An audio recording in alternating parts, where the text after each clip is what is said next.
Tatalakayin po natin ito pong pinagpapaliwanag po ng ICC, ang prosecutor, tungkol po dito sa inihain po ng abogado ni Tatay Digong na naghain po ng question po yung jurisdiction ng ICC dito po sa paglilitis kay Tatay Digong. Ayon po sa prosecutor, sa mga abogado ni Duterte, ni Tatay Digong, wala na pong jurisdiction, no, yung ICC matapos ang 1 taon na naglaps na po yung kanilang jurisdiction matapos ang 1 taon ng mula ng pag-withdraw ng Pilipinas. So dahil hindi po simula, no, ng investigasyon yung ICC within 1 year period, buhat po ng kumalas na Rome Statute o sa ICC, kaya po wala na silang jurisdiction. Pero yun na nga, dahil nakakulong na po si Tatay Digong, illegal na po yan kung wala silang jurisdiction. Kaya po pinagpapaliwanag yung prosecutor, yung nag-issue po, o hindi po yung nag-issue, no, yung tumanggap po, yung nag-iimbestiga po ng kaso ni Tatay Digong. So ayon nga po dito sa kampo ni Duterte, kung wala na pong jurisdiction ng ICC sa kaso po ni Tatay Digong, kagyat na dapat palayain na si Tatay Digong. Okay, immaterial po kung si Tatay Digong ba ay talagang involved sa 6,000 na napapabalitang napatay dito po sa war on drugs.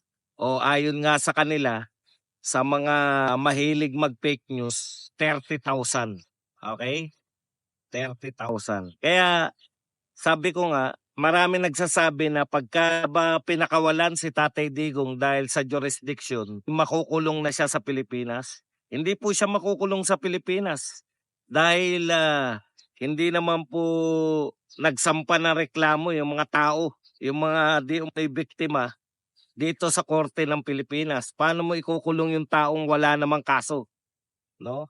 May kinaso, sa pagkakalam ko, nagkaso kay Tatay Digong yung si Franz Castro, dismiss na po yun.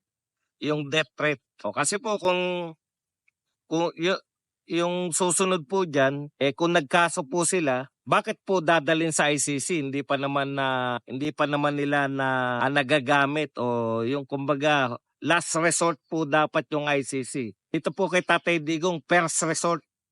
So marami pong patutunayan at hindi po diyan matatapos, no? Hindi po, maraming salamat. Nariyan po ba si Ma'am GQ Serem?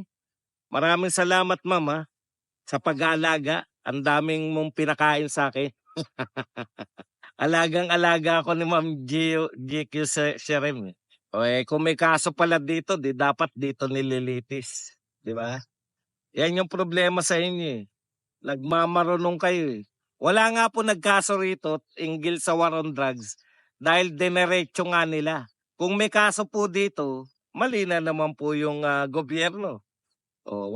May kaso pala dito, bakit mo dinala dun sa ibang bansa?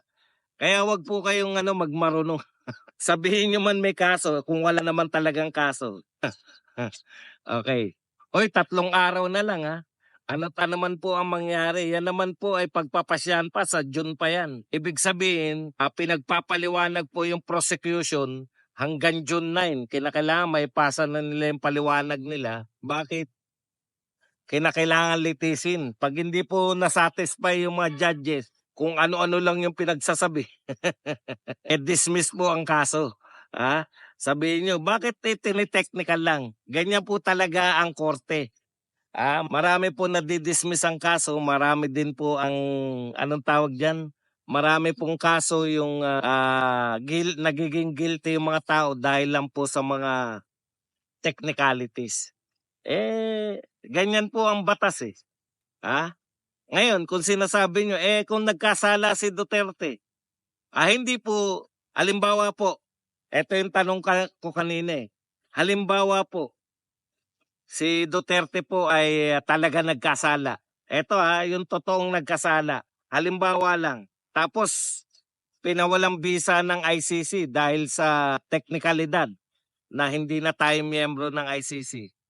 O anong sasabihin nyo? Mamomroblema na naman kayo, sasabihin nyo na naman na wala na namang nakuhang hustisya. Ang mga di umano ay tinataguriang biktima. Yung ba sasabihin nyo? Wala na namang hustisya? Paano kayo magkakaroon ng hustisya? Hindi naman kayo nagsasampa ng kaso sa Pilipinas. Yun nga po ang maling pagkakamali, di ba? Maling-mali po na sampahan mo ng kaso yung Pilipino, ang isang Pilipino sa isang krimen na di umano ay ginawa niya yung krimen na yun dito sa Pilipinas at ang mga biktima di umano ay mga kapwa Pilipino. Hindi po ba mas matinding kasalanan yun na naglilitis sa isang Pilipino na di umano ay nakagawa ng krimen dito sa Pilipinas na ang mga mga di umano'y biktima ay mga Pilipino din na naganap sa Pilipinas tapos lilitisin sa ibang bansa. Yun po ang pinakamalaking inhustisya na pwede mong gawin sa isang mamamayang Pilipino. Bakit po? Kasi nga, sunod-sunuran lang, di po ba? Pinagmamalaki pa natin na sunod-sunuran lang tayo sa mga grupo ng dayuhan, ICC, Interpol, no? Proud pang sumusunod. Hindi po nakaka-proud. Lalo na po kung ang isusuko ninyo ay isang mamamayang Pilipino. Daig nyo pa makapili. Alam nyo po kung bakit daig pa nila yung makapili nung panahon hapon? Sa mga hindi po nakakaalam ng makapili, yan po yung mga nagtuturo ng mga kapwa nila gerilya nung panahon ng hapon. Pero nakatalokbong po yun ng bayong para nahihiya rin sila sa ginagawa nila. Ito pong mga opisyal natin ngayon, wala pong, hindi po nagtatalokbong. Wala pong bayong. At pinagmamalaki pa, nagpe-presscon pa. Pinahuli si Tatay Digong at saka, anong tawag doon? Dahil nakikipagtulungan si BBM mismo nagsabi sa pakikipagtulungan sa Interpol. Kita nyo nga. Ngayon, isa po sa pinakamalaki pong argumento, mismo si BBM yung hindi kumikilala sa ICC. So talagang walang jurisdiction yung ICC dito. Ngayon, mahirapan po magpaliwanag yung prosecution dyan kung paano po nila ididiin si Tatay Digong. Samantalang yung presidente mismo ng Pilipinas nagsasabi na wala tayong jurisdiction ang ICC. Okay, punta naman po tayo sa ibang balita. Sa ibang balita po naman ay ngayon lang po, kalalabas lang po sa Inquirer na eto pong si Cardema na asawa po ng Duterte Youth Representative magpa-file. Kung hindi man nakapile na, no, kasi may pinapakita na sila. Hindi ko alam kung na-file na dahil ano po ngayon . Pero kung na-receive na po yan, hindi po natin alam. Pero naglabas na po sila na nag-file na po ng unang impeachment complaint laban kay, magpa-file pa lang ng unang impeachment complaint laban kay BBM. So, may kinalaman din po to. Ang kinakatwiran po ni Cardema ay may kinalaman po to dito po sa pamimigay ng ating gobyerno kay Tatay Digong dun sa ICC, sa mga dayuhan. So, yan po yung yan po yung latest diyan. Ngayon, sa setup po ng kung sa kasalukuyan po magbobotohan, malamang. Kasi overwhelming, 300 plus. Ang kinakailangan mo po, 106. Kung hindi ako nagkakamali, 106 ang kinakailangan mo para ma-impeach ang isang impeachable officer. Pero ngayon, wala po tayong bilang. Kaya po umaasa yung mga Duterte Youth na next Congress, pwede magkabilang yan kung maraming mananalo na pro-Duterte congressman. Yan po inaasahan. So, kahapon po, ang sarap po ng ang ganda po ng kahit marami pong salita, napakaganda po ng tinatawag nating ganda po yung program dito po sa impeachment sa meeting de avance, no? Meeting de avance po ng PDP laban sa ano po, dito po sa may Luwasang Bonifacio. So, yan lang po. Habang tayo po ay sumasagot sa inyong mga katanungan, maganda siguro na maglakad-lakad din po muna tayo para po makakita po tayo ng maikot ko naman po kayo sa Luneta. Ayan. O sige, tanong muna kayo hanggang mga 30 minutes lang tayo magkwentuhan. Kasi sasamantalahin ko po mamaya, ano lang po kami. Kung nagtatanong po kayo kung nasan ako, narito po ako sa Martyrdom of Jose Rizal. Ayan po. Ito po yung dito po mismo binaril. Hindi po doon sa kung saan nakabantayog si dito po mismo binaril si Rizal sa lugar na to. Ayan po si Rizal. O tanong-tanong na po tayo habang maganda pa po yung ating yung ating signal. Walang tanong, walang pakape. Pagkakataon nyo na po magtanong, please like and share. Morning. Ayan. Dapat lang talaga may mga mag-file ng impeachment. Malay natin sa coming new Congress. Correct po, nararapat lang po yan. Kasi ang expiration naman yan, 1 year. Luneta yan, boss, right side ng flagpole, katabi ng grandstand. Malayo na po sa grandstand. Mga 1 kilometro ng grandstand. Hindi na po katabi. Tama po kayo doon sa narito tayo sa kaliwa ng flagpole. Yan. Shout out Idol Badong. Yan. Cherry Kagwood. Next week file impeachment. Sana nga po matuloy na yung impeachment na yan. Para naman, boss, paano yun po yan? Hanggang Agosto na lang si Ombudsman Martires, thank you. Duterte tayo. Yan naman po, yung ombudsman na po ay uma-action po yan. Depende po sa ang ombudsman po hindi naman po political yan, no? Ang ombudsman po ma-action batay po sa mga ebidensya. Boss Bats, good morning po. Sa kasalukuyan po, pinagpapaliwanag na po, no? Sila Boying Rimulya ng ombudsman at mini-meeting ni Boying Rimulya yung mga pinagpapaliwanag ng ombudsman. Kaya maganda rin po na may ombudsman talaga. Kahit papaano nagkakaroon ng linaw. Alam niyo po, importante talaga tong eleksyon ngayon sa Monday kasi makikita po natin yung ano riyan. Pag marami po nanalong Duterte, talagang magbabago po mga pananaw maski ng mga congressman, maski po ng mga local executives. Boss, ang bagsak Elias Dance. Sir Buds, yan. Anong masasabi niyo na 3 lang daw po sa PDP laban senatorials ang dadali ng INC. Alam nyo, ito pa ulit-ulit na ako rito sa INC. PDP laban po tayo, si Duterte po ay PDP laban, hindi po siya INC.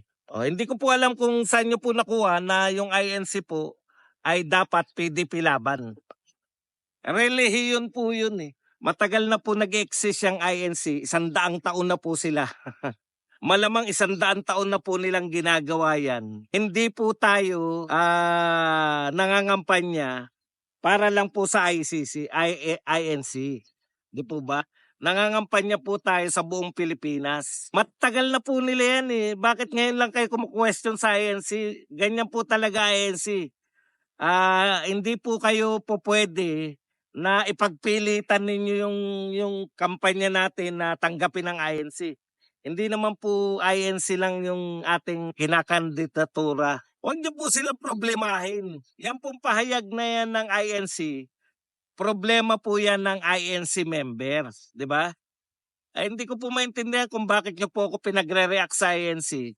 Matagal na po yung INC na ganyan. At matagal na po, dahil ako ay Katoliko, matagal na po kung hindi naman ako... Ano po ang pagkakaiba ng boto ko? Sino man nadali ng INC, Duterte pa rin ako, +2. Yun lang po yun. Wala naman pong kinalaman dito, INC ka ba o Duterte po tayo eh. Kung pinoproblema nyo po lagi yung INC, ano po ibig nyo sabihin? Hindi na kayo boboto dahil yung INC hindi boboto lahat? boboto pa rin naman. Matagal na pong buhat nung ako ay nagising sa politika, yung INC po laging may kandidato.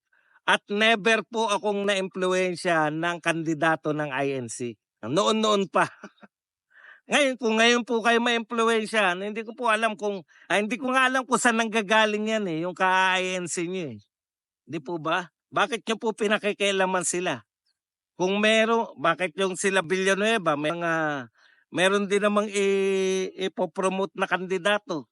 Yung El Shaddai, meron din naman. Bakit niyo pinoproblema yung INC? Kung kung kayo po ay tunay na Duterte po yung suportahan nyo. Okay?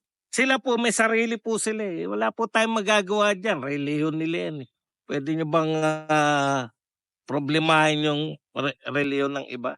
Hindi po yung pagpapasya ng INC ang nagpapasya sa sino iboboto ng Duterte. Boss Mads, totoo ba na persona non grata na ang Tulfo Brothers sa Davao? Malaki pong balita yan kung totoo. Hindi ko pa po nababalitaan. Malamang hindi totoo Yung mga persona non grata po, binabalita po ng lahat ng mga ng mga malalaking media company. Kung totoo. Totoo yan. Boss Badong, marami nang bumaliktad na congressman, sigurado ma-impeach yan. Magbabaliktaran pa po yan. Pag marami po ngayon ang nanalong senatoriables ni Tatay Digong, lalo na po magbabaliktaran niya mga yan. Kasi sigurado, ang pag-asa lang po kasi, eto real to. Ang pag-asa lang po kasi ng mga anti-Duterte, manalo po marami pong mga BBM senators, ma-impeach po si BP Sara. Yun lang. Kasi pag hindi po nila na-impeach si BP Sara, sigurado po tayo na magiging presidente si BP Sara. So yung mga congressman, mas matalino yan. Hindi naman mas matalino, mas tuso po yan, di ba? Mas tuso po yan kaysa sa atin. Kumusta po kaya yung ongoing vigil sa COMELEC? Di po ba ito cover ng vloggers yun? Hindi po namin alam kung ano yung sinasabi nyong ongoing vigil sa COMELEC. Wala po ako nababalitaan. Bayaan nyo kung mabalitaan ko yan, di pwede tayo sumaglit dyan. Kasi malapit lang COMELEC Pero hanggat wala po ako nababalitaan, hindi babalita ng mainstream yung sa mga Hindi po, ang dami pong Davao vloggers. Bakit po kayo sa mainstream lang? Alam mo, pagka po announcement ng mga Tulfo, alam nga naman hindi po yan ibalita ng mga Davao vloggers. Kayo naman, no? Marami po tayong contact na Davao vloggers. Marami po tayong personal na kakilala. Imposible pong hindi nila yan. Nasa Luneta po ako. Wala po ako sa BGC. Paano yung mga DDS na member ng INC? Pwede ba nilang suwayin? Sabi nga sa inyo, kasi ang pinoproblema nyo yung INC. Sabi ko nga sa inyo, ang mamumblema po niyan yung mga INC. Hayaan nyo po sila. Huwag po kayong makialam. Mga pagbibintangan pa kayong pakailamero Hayaan nyo po sila. Hindi nyo problema iglesia ba kayo? Kung iglesia kayo yan, mamumblema kayo. Kasi kung ako tatanungin nyo, isa lang po ang sagot ko. Diba? Ang sagot ko po ay Duterte plus 2. Grupo daw po nila General Romeo Pocis, Attorney Glenn Chong, and General Rio yung nasa COMELEC. Yun. Grupo daw. Sige, titignan natin mamaya. Dadaan po ako dyan. Igalang ang Iglesia ni Cristo. Kakampi kailangan natin, di kaaway. Tama ba, Tatay Badong? Correct. Ang politika ay addition, hindi po subtraction. No? Hindi po natin kailangan ng mga kaaway. Ba't nyo aawayin yung Iglesia? Dati na nilang ginagawa yan. Si Tatay Digong nanalo, hindi naman straight Iglesia na yung buong team niya dinala. Si BP Sara, hindi naman buong team ni BP Sara dinala. Ganun lang po yun. Kung hindi lang mangdaya si BBM, walang mananalo. Naniniwala ako dyan. Boss Badong, balita na balik US si FL Lisa. Baka may kinalaman sa kaso dun sa Los Angeles. Ako po, nung una hindi natin pinapatulan yan kasi kung sino-sino lang nagsasabi, di ba? Ngayon pong Vice President yung nagsabi na nandun sa police report si Lisa Vice President ng Pilipinas siya. Hindi naman po basta magkasalita yan na walang base yan. Di po ba? Tsaka yung reaction nila. Ano yung reaction nila? Sanay po silang kinakasuhan si ano eh. Sanay po silang kinakasuhan sa nila si BP Sara. Bakit wala silang kaso ngayon? Sino ba nakakaalam yung lugar kung saan yung DOJ? Saan ba yung DOJ? Papunta daw dun si BP Sara eh. Baka sumaglit tayo ron. Sino po nakakaalam ng address ng DOJ? Meron po ba? Hayaan natin ang INC, solid Duterte tayo. Correct po, reliable source na si BP Sara Duterte. Supreme Court ba ang DOJ? Pucha, magkaiba yata. Nakatabi ng Supreme Court. Iyon. Sige. Padre Paura Boss, malapit lang dito. Ilan po ba dinala ng INC sa Duterte? Hindi ko po alam. Hindi po ako Iglesia ni Cristo. Tatap po. Ayan, Padre Paura. Sige. Wala nang balita sa PhilHealth at JA Boss. Siyempre naman, kayo naman, election eh. Natural naman hanggang election yan. Wala munang ibang usapin. Di po ba? Normal lang po yan. Huwag po kayong mag-alala at yung PhilHealth tsaka JA, nakatakda na po yan sa Supreme Court. Meron na pong ano yan, kung kailan tatalakayin. Disqualified na siya. Igalang natin Iglesia ni Cristo kay OJC at Shaddai. Kailangan natin ng kakampi. Okay. Sa likod na Supreme Court ng DOJ, Tatay Badong. PDP straight ba to? Gohinlo, Lambino Bondok, Kibuloy, Marcoleta, Rodriguez, Mr. Efectivo, Dr. Marites, Plus Villar, Marcos, bumoto tayo para sa pagbabago, Tatay Badong. Una sa balota, Rodante Marcoleta kasama pang Hopia. Paura, kalapit ng Supreme Court ang DOJ. Tatlo lang po. Boss, tama ba narinig ko kagabi? Vote muna si Ay. Alam niyo po, eto ang official na endorsement po natin, etong official endorsement ng kulto ni Digong. Official po to yung Duterte po, wala po tayong ilalaglag doon. +2, bahala na kayo sa +2. Kanino po kayo mamimili ng +2? Yung kay Tatay Digong na +2, tsaka yung kay BP Sara na +2. Kailangan natin ng payong, pawis na ako. Magagaling po lahat. Pucha, bilib nga ako kay Efectivo eh. Akala nyo arte-artista lang, di ba? Puta pagdating nung nag-speech si Ipe, naknan tinapay napakahusay. Ang husay nung Philip Salvador. Alam niyo po, bilib ka talaga kay Tatay Digong eh. Bumuo siya ng team. Maaaring hindi pa po sikat, hindi pa po kilala, pero napakahuhusay po. Yun lang, napakahuhusay. Ako, Boss Buds Duterte, wala ng plus. Duterte, wala ng plus. Walang iwanan. Hindi, +2 nyo po kasi baka may pumasok na ayaw natin eh. Yes, nag-boom si Ipe. Galing, no?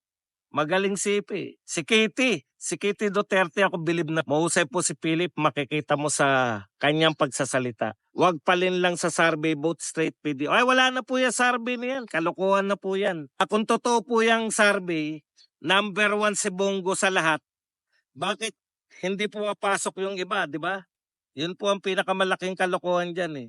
Yun lang, baka kasi mag-way pa na dayain if undervote lang tayo.